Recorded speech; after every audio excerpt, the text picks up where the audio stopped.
World War III memes. Now, we've been seeing a lot of World War III memes, but what if we had World War III in tabs? How would it work out?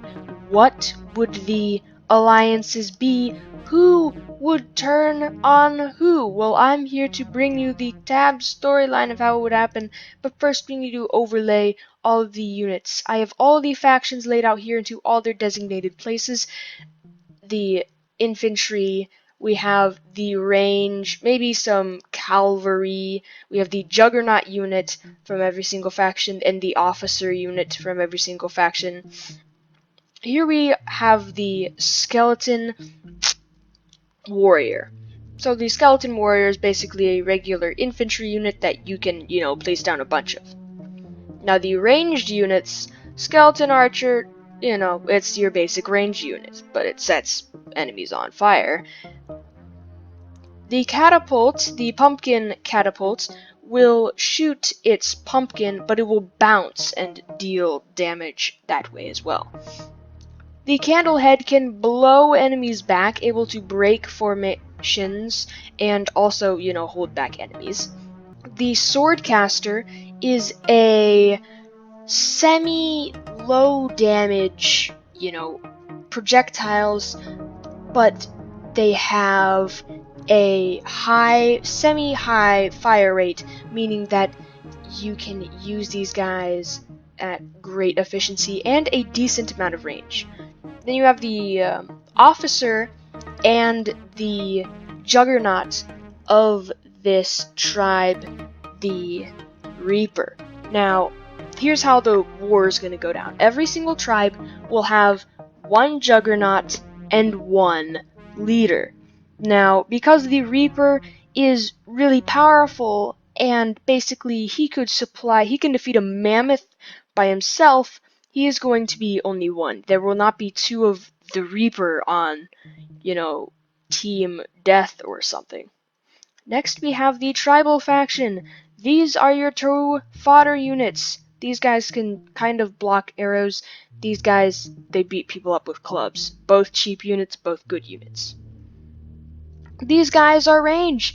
This guy's good at spearing one individual person with, a spear. This guy, you need to go a little bit closer, but he can stone things for more damage and maybe even hit multiple targets.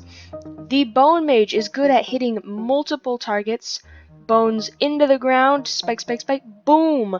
Spike right there, and all of a sudden, you got 5 guys laying down on the ground dead. The chieftain is the commander for this thing, for the tribal faction. Obviously, he is the chieftain, he is going to be commanding the tribal warriors.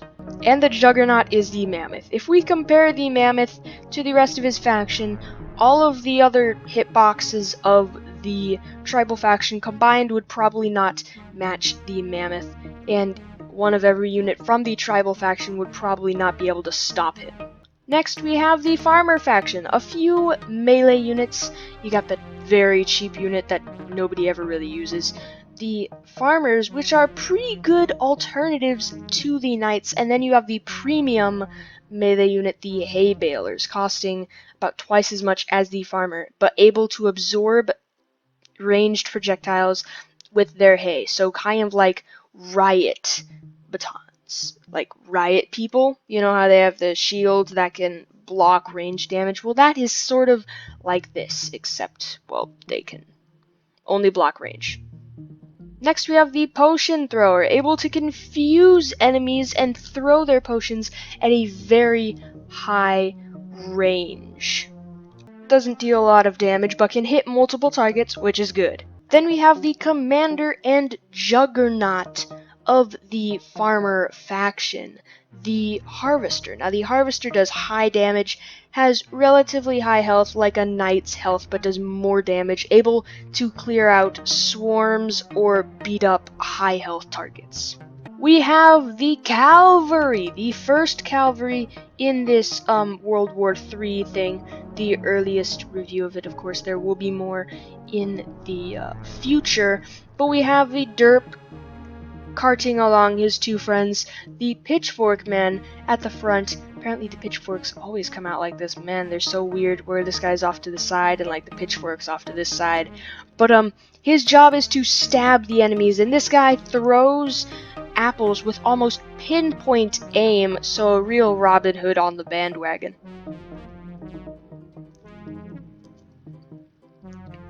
And this, guys, is the Scarecrow. I decided not to put them as the Juggernaut or the leader, because really they're not the leaders. They're not the commanders. They're more of like a specialty magic type unit that can pummel the opponents from afar. You know, summon in the drone squadron. Get those enemies out of there. Next, the medieval faction. We've got a banjo-playing boy who does absolutely nothing. You don't want those in your army. But the Squire is a good fodder unit. Decent amount of hit points, decent amount of damage.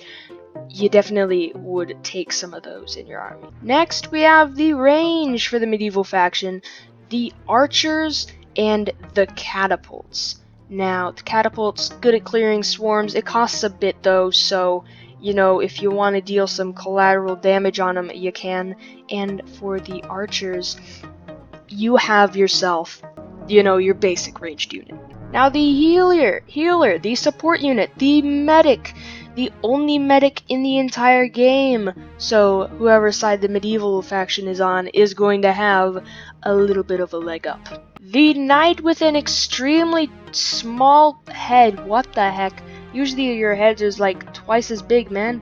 What's wrong with this guy? What's wrong with this knight? He looks a little short regularly.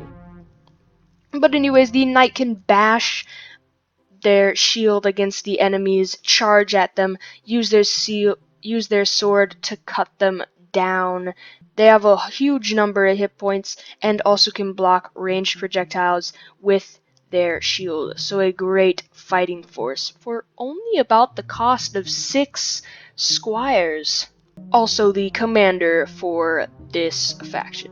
And then you have the Juggernaut. I'm guessing you could call this guy the commander of the faction, the king, but I just thought it would be better if this man were the Juggernaut and not the commander, because, well, why would you have one thing? It'd be like the Juggernaut would be the commander if it were a person. I'm just saying. Next we have the Ancient faction, the Shield Bearer, the Sarissa, and the Hoplite. Next we have a few ranged targets. We have this one, costs quite a bit, so you don't want to mass these guys, but great at distracting with the snakes. This guy, good at taking down high hit point targets. You definitely don't want to get in the way of this guy. Next we have the chieftain of the faction, the Minotaur. Then we have Zeus, the juggernaut of the faction. Next we have the Viking faction. We have the headbutter. Then you have the brawler with their shield and axes. Then you have the berserkers, able to jump behind enemy lines with ease and dare up their ranged support. Ice archers. Next we have the Air Force of the game, the only thing to actually fly. It can dash in, slash things up, dash out with incredible speed, dodge ranged attacks. That is what I call an Air Force. Now you have the Juggernaut and chieftain of this tribe of the Viking clan, the Jarl. And then we have the Tabs Navy, the only navy in Tabs. Well, I guess you could call it a navy. It is a navy, by the way, because it's a ship, even if it's on land only. Now we have the Dynasty faction, the samurai and the monks. Monks with amazing specialized fighting style, while the samurais can block projectiles with their katanas. Now we have the most formidable range force I've ever seen. Firework archers shoots projectiles that blow up and deal light damage and also cause confusion among the enemy. Ninjas throw ninja stars quite fast. Super melee people will not be able to stand much. Then we have the Hoacha, rains down actual death from above. Even if you have a shield, it's quite hard to avoid a Hwacha blast going pew bam. This is practically a death on the spot. And then we have the dragon. Whether you have a shield, whether you have no shield, it's not going to protect you against this guy's fumes. Once he is defeated, the helpers or the holders of the dragon will be able to fight. Then we have the chieftain and juggernaut for this faction, the Monkey King. So the Monkey King is able to jump in, and once he swings his staff, he will summon a duplicate of himself. Now, if one of the duplicates is taken out, the other one will be him, and he'll have to strike somebody else again so he can create a duplicate. If he is struck down, then the duplicate will become him, and he can have up to 3 of himself at the battlefield, so definitely a really hard unit to get rid of. Now this faction, the Painter, good cheap fodder unit. Fencer, also a decent fodder unit, although he is designed to deal high damage with low health. The Halbert has high health, meant to deal some significant damage at a specific range, able to cut down people. Say an enemy unit was on the line, kablam, he'd bring the hammer down perfectly and you'd be almost out of there. Ain't that right, Halbert, with that weird helmet? Next, we have the Balloon Archer and the Musket. Balloon Archer is able to lift their opponents into the air if they're light enough. The Musket able to deal significant damage at a significant range. Then, what's this? It's proper cavalry. Like, actually.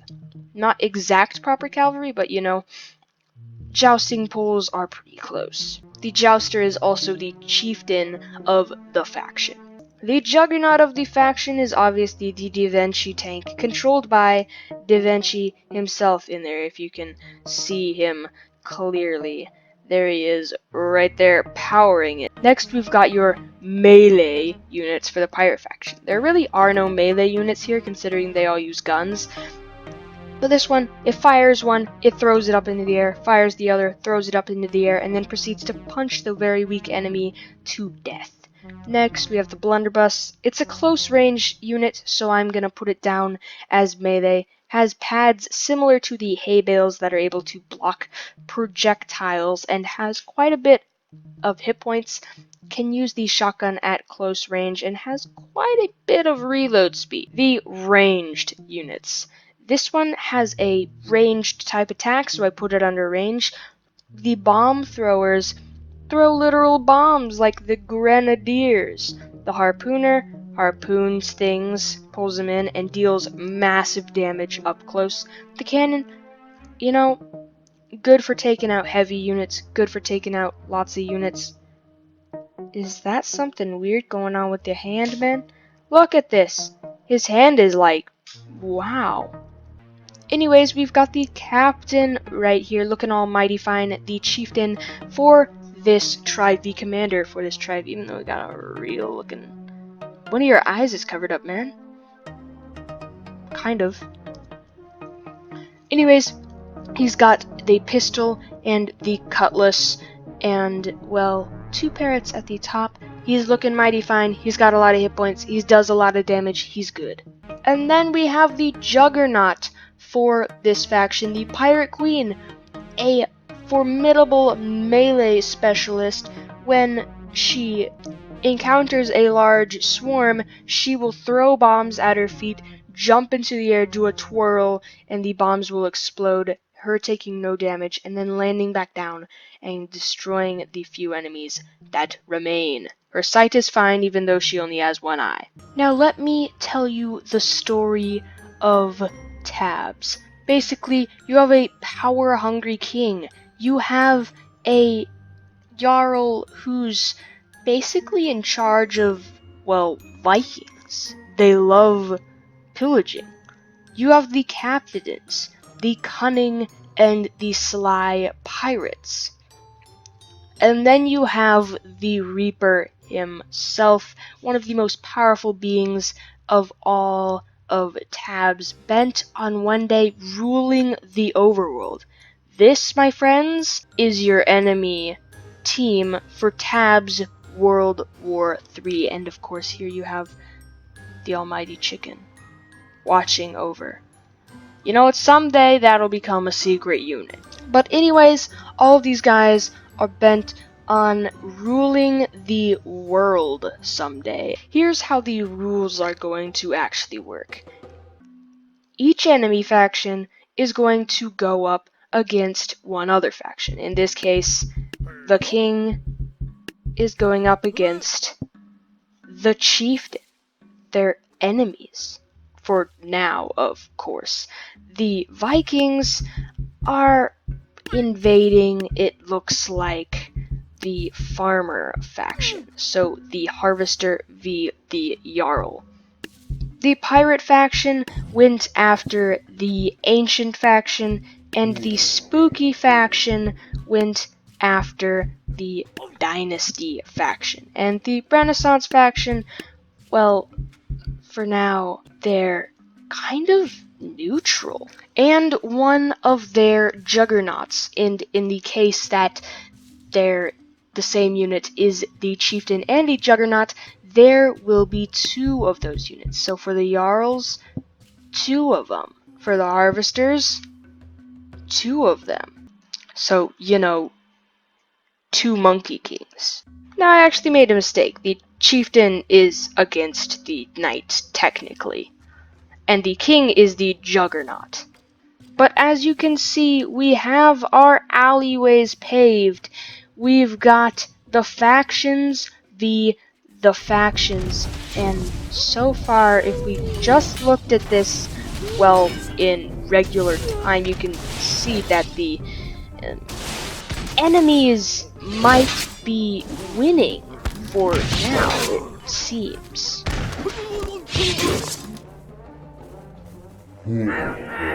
Exactly, so you can see that the enemy faction clearly won right there, and that's probably because of unfair, you know, powers in the chieftains and whatnot, which means that the Renaissance officially votes for the good guys, going with the Jouster and the Da Vinci tank. Now, of course, the red team is probably still going to win, even though the blue team outnumbers them and has better prices.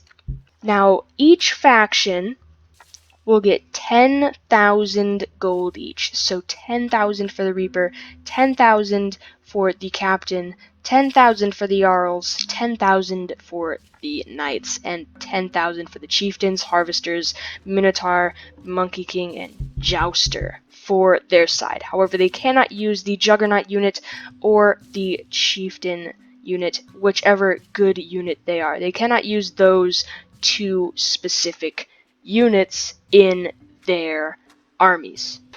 Well, let's just say that the armies of the tribal and the medieval faction have met. They formed their strategies. We've got this strategy, the flat plane strategy over here, the knights squires strategy, and the cost is 12,560 for blue, 12,150 for the red team. And look at that, shot in the back with their own arrow. Now, of course, the blue inevitably ends up winning this battle, so, you know, I don't think this would simulate an actual Tabs war, as there would be mixed units on every side, but I do think this simulates a faction v faction, and look at that, guy got stabbed. But if you look, there is a kind of unfair advantage that the medieval faction is more civilized and therefore has better technologies. Look at this, spinning through the air. And also has healers, which is also a big factor to consider. Plus, I kind of put the mammoth at the back, so it trampled over a few of its own men right there, and just as the ranged volley comes out as well. You know what? I think the king is going to beat him, and look at that. It's actually, you know what? Wow. Wow, the king actually beat him. Then the faction, that was kind of extremely unfair. But, you know what? The medieval faction did it. They did it. You know, it's all good. Now, the Vikings actually, you know, regularly going for an aggro strat of headbutters at the front, Jarls, and up against the farmer faction. You know what? The farmers went heavy on amount, knowing that if they could beat the berserkers, that they would basically be good. Putting their range off to the side, I would say, is a smart move. And the Viking faction also did it too, as they're also used to using and facing up against enemy berserkers. Wheelbarrows going in, distracting like they should. We got the Air Force rolling in, and oh, bad idea for the farmers there. But we do have, ooh, looks like a Valkyrie was taken down. And look at all those farmers. You just see all those farmers, and you're just like, wow, that's a lot of farmers. But now it looks like all these boats, this boat is in the way, this wheelbarrow wagon is in the way. We have to wait. This wheelbarrow wagon is going down the stream. Don't mind the actual battle going up here. Just look at the wheelbarrow heading downstream. They're getting stuck on those things right there. And it looks like we have birds coming in as a support unit, you know, the aircraft carrier.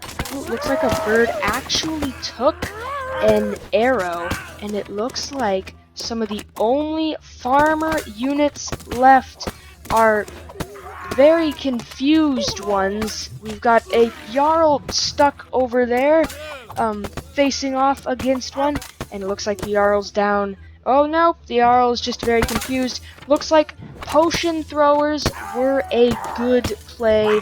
Definitely the birds. Look at that magic damage coming in clutch there.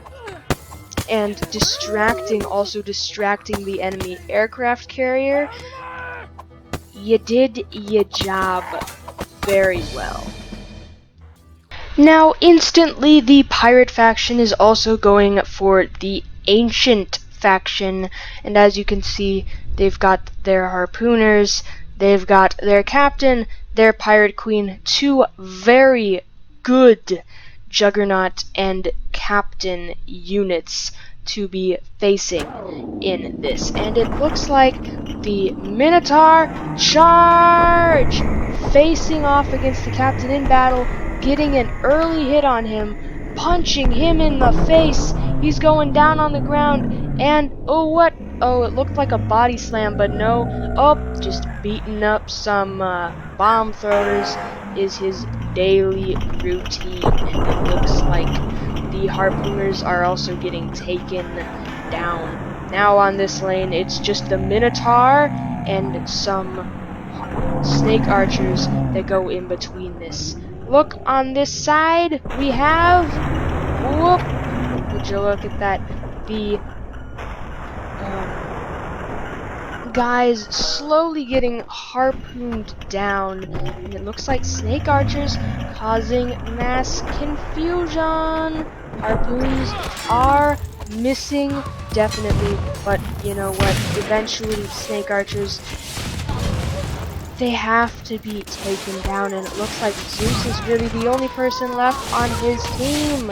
Aside, well, no, these snake archers are gone, and it looks like this just might be the end for good old Zeus. Of course, gods can never die, but then again, they can be weakened to the point of practically no return, you know?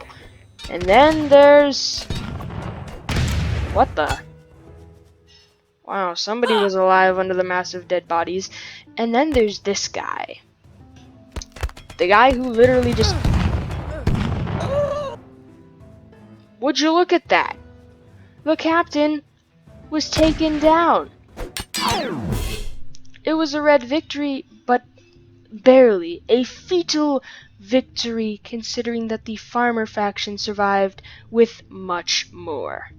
And at that very same moment as well, the spooky faction started its domination on the dynasty faction. Well, not really domination, but we'll see. Alright, the skeleton archers firing in a quick salvo. Oh, and friendly fire with the Huacha, it seems. And the dragon's taken out, actually. Early on, the dragon just got shredded by the Huacha's own ballista bolts. And over here, it looks like we have a very dead swordcaster thanks to the Huacha. And over here as well, another very dead swordcaster. Look at that, spawning from the inside, another one, and a leap into the river, it seems. But this duet of Monkey Kings is probably not going to get stopped, and it seems to have similar success over here. How are those guys still alive? Man, they seem to just kick each other. And then it looks like they've fallen, and now this guy's getting run over by his own thing. And while the Reaper is still very much alive, we've got a firework archer and a few... Nope, you're not going to be alive for much longer. You're going to get picked apart. This Huacha is so bad at playing this video game. It's just not even funny.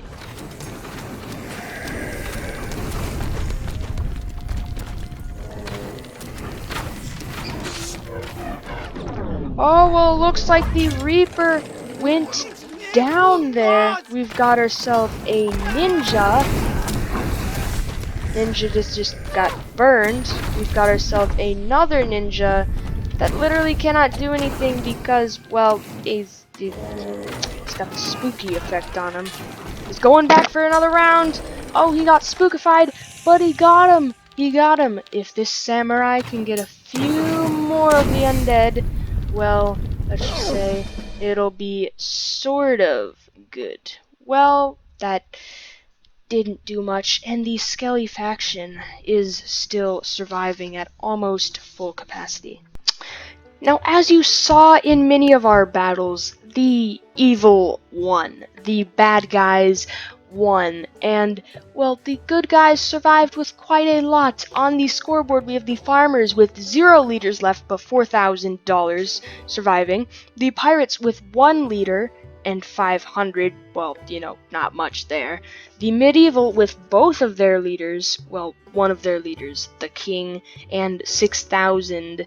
And the spooky faction with 0 of their leaders, they lost the Reaper. The Reaper is in hiding, and is regenerating, but they gain a little bit of the money that they got, that they destroyed their adversaries with, and some of the spirits will actually join their army, which means that they have 0 leaders but 6,000 money. So you can see here that the it's not looking too good for only the farmer factions, but the medieval faction has to come here first.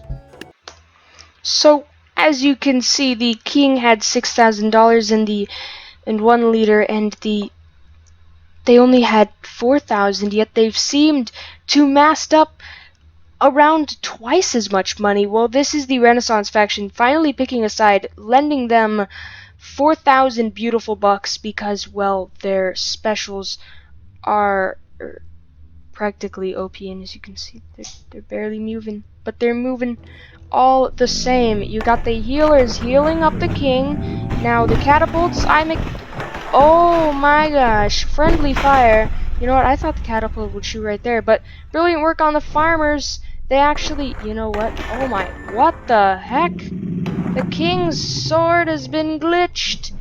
It's a glitch, but not really for long, as you, what? The glitch is happening, my guys, and it looks like the birds are exploding on almost their own men. All of the healers were taken down, and it looks like their bards that they ordered for potion distraction is working as planned in some areas and not working as well as others had exactly planned. The king is going into the river and is now about to participate in the NASA space program, the TABS space program, if I should call it. And here goes the king out through the waterfall. Come on, king. There he goes, and along with the staff. Goodbye, king. Say goodbye to your men. Well, the farmer faction's men, they aren't looking too good, and, well, they don't have any leaders, meaning they don't have such great, position holding. They're getting stacked up, is it? But it looks like the Scarecrow, the aircraft carrier, is producing quite a lot of men and is, well, baffling these guys. Boom! Hit in the head. That's what I'm saying. The aircraft carriers, they cost 1,200, and that's what they should cost. Look at this bird. Boom! It's cleanup crew time. It's cleanup crew. They're simply cleaning up the mess with, of course, like $2,000 to spare right here. $2,000, $3,000 about actually, and the farmer faction doing amazing. Now the farmers with 3,000 and the, well, pirate queen with 500 decided to gain a few more recruits, while the farmers are seeming to rely heavily on potions with these semi-melee range brawlers they're facing here. Looks like these guys are probably gonna go down early. Yes, it definitely looks like that. But let's just hope. Pirate Queen, you need to turn a different color. Well, it definitely looks like this plan has been foiled. They do have equal money, 3,000 and 3,000, but it looks like their plan to use range to their advantage has gone terribly wrong. And it looks like the Pirate Queen will be surviving along with one small-headed whip.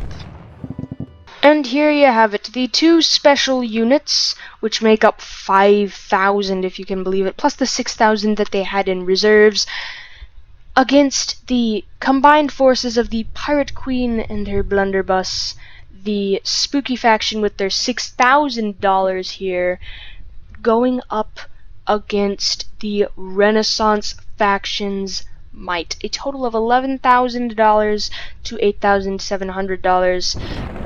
What will happen to these poor souls?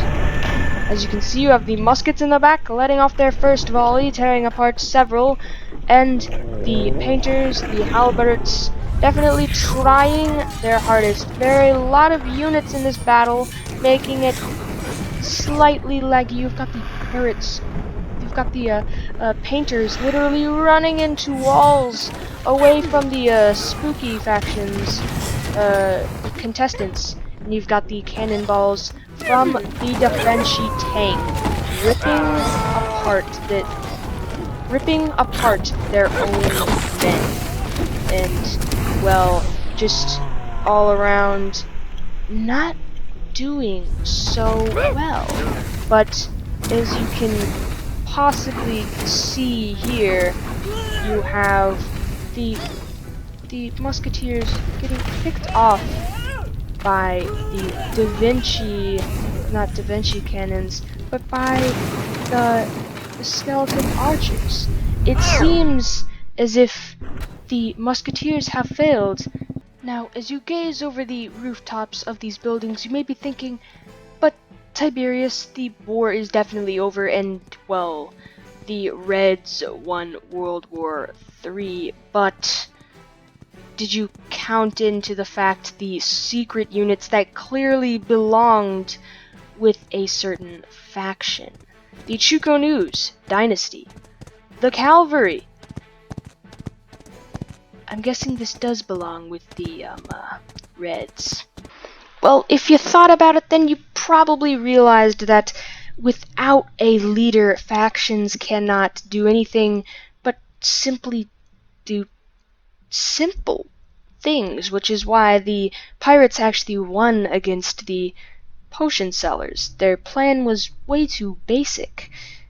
As you can see, these skeleton warriors, they're only skeleton warriors. There aren't any pumpkin launchers, and even if there were, pumpkin launchers probably wouldn't do anything against a giant. This is the battle as we see it. Right here, ladies and gentlemen, at the front. You've got the Raptor, you've got Artemis, whatever that is, and literally almost all of these skeleton warriors are down. You could put an almost infinite amount of skeleton warriors against the... Look, this guy's actually getting up against them, and, well, you wouldn't find something really authentic. If you look here, Artemis supporting the ancient faction is just way too good.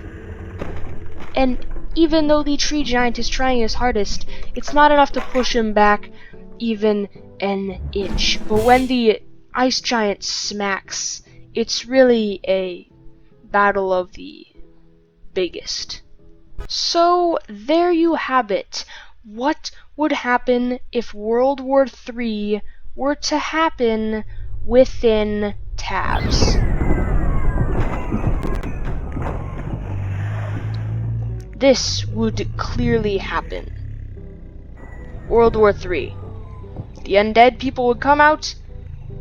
Go for them!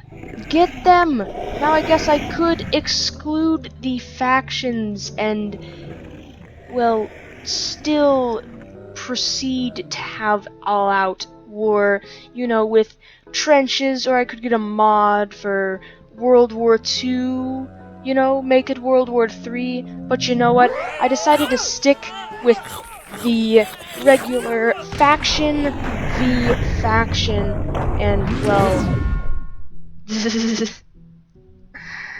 you know, that's probably how World War III would actually have gone. Well, guys, that'll be Lucas Tiberius wrapping it up. I hope you enjoyed this Tabs short story. If you did, definitely post in the comments that you did, and make sure to like, subscribe, and if I get some good reviews, or if I get any reviews that somebody liked this, I will definitely do more in the future. But for now, bye bye.